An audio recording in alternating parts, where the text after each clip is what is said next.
Everybody has an opportunity to get the word out on how they feel, right? Everybody has an opportunity to send emails to our mayor, to our city council members, to go ahead and try to get some things moving and get some things in action. I think if we all just continue to band together like we're doing today, we will make a change with this particular, with this decision that I think that the city is trying to make right now.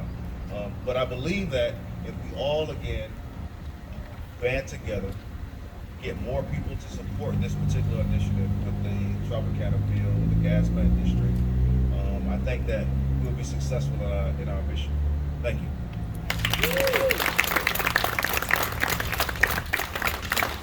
Thank you to Antonio. So for those of you who have been around for a little while, remember the days of the People's Council and our fight for rent control in this city. One of the really striking things is as we organized and we advocated, we had people amongst us who started in that fight who were just in it for their neighbors. But in the midst of all of it, they found themselves in the midst of the housing crisis as well. So Miss Carolyn is someone I met several years ago, and she's gonna come share a little bit of her story, and she's gonna read a poem for us.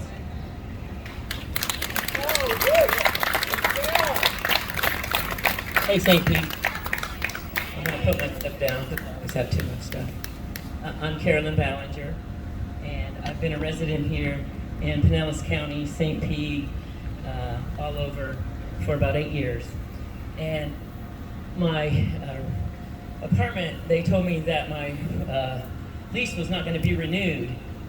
And I'm on disability. My daughter is on disability. She's an disabled adult, and I also care for my granddaughter. So the three of us and our service animal were going to be homeless last year. And thank goodness I had a lady at my church that took us in so that we did not have to live in a car. I called over 100 places in the city trying to find an apartment. We could not afford an apartment because they wanted us to earn 3 times the rent. The rent of just a 1-bedroom apartment was $1,800. That meant that the two of us together didn't earn enough to even qualify for a 1-bedroom apartment here in the city. And I want to give you the numbers. I wrote it down on the paper. We're fighting for $15 an hour minimum wage workers, and that means that you don't qualify for a 1-bedroom apartment here in St. Pete either.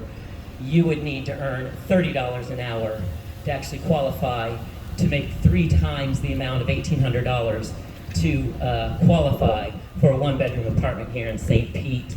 I don't know how many people here on this street are earning $30 or more an hour, but I know our veterans do not, our disabled do not, nor do our elderly that are on disability or retirement. All of these people are being pushed out of housing here in St. Pete, and our lawmakers are saying that there's not a crisis. And yes, it's not just here in St. Pete, it's all over the country, I realize that. But we have an opportunity here in St. Pete to use the acreage that was stolen from our black and brown community to create housing for these people so that they can live comfortably in the city where they have been for so long. And I'm just sad that they're looking at us going, what crisis? There's no crisis. And we're all standing out here going, I don't know how you can't see it. Because it's been here and it's not going away and we're not going away. So, will those in power finally choose compassion, or will they continue to be led by their greed? How will they protect us when almost 90% of us are now in need? Hello, politicians.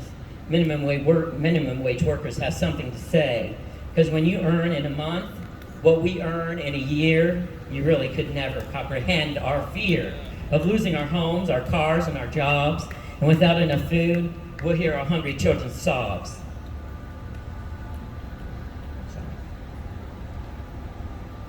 So will you provide us with relief or continue to fight over power?